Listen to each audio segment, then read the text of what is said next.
Good day, everyone. My name is Raven James Concepcion, and today I'll be presenting my analysis of different translation methods used in Filipino to English text. My focus is on fidelity, context retention, and overall effect of each method.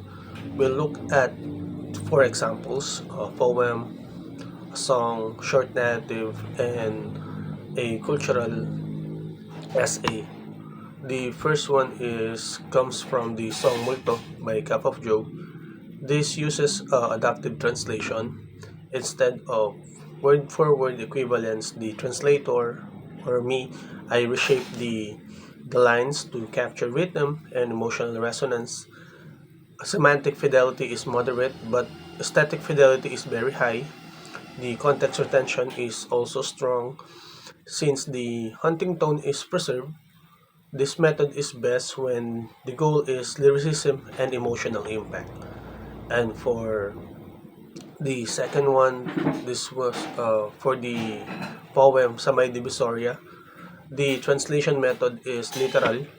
The strength of this approach is very high. Semantic fidelity is preserved. The exact meaning of words and imagery. However, the aesthetic fidelity is low since the English version feels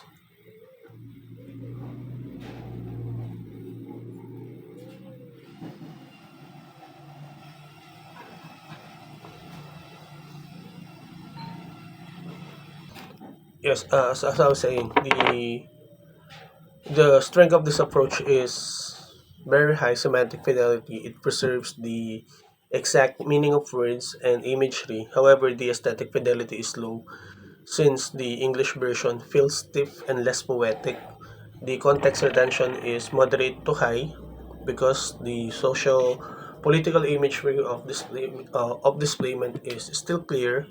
This method is best for close reading and analysis. And for the third example, the short story, our third example is the construction side story involving baby. Here, the method is faithful prose adaptation. The semantic fidelity is high, and the translation reads smoothly as a short story in English. Static fidelity is moderate, but the context retention is high since cultural details like pesos, pansit, and Devo traditions are preserved. This method is best for narrative, clarity, and accessibility. And for the last example, it will be faithful frost and cultural retention. Our final example for this one is sa mga ugat sa paghihilot at pananambal. This specific method is faithful frost adaptation with cultural retention. Semantic fidelity is high, aesthetic fidelity is moderate, but context retention is very high. Cultural practices like hilot, pananambal, and beliefs about spirit are actually carefully explained, making the text accessible to English readers while preserving its Filipino worldview. This method is best for academic and ethnographic purposes.